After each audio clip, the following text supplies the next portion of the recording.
We're gonna go up the hill and get some oregano. Emily, where are you?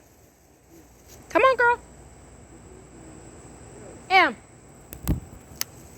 Just trying to get my little Cocker Spaniel to come up here with me.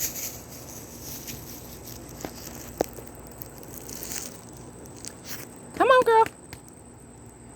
So yeah, we have plenty of oregano. So I'm just gonna take some scissors and cut some and bring it back into the house.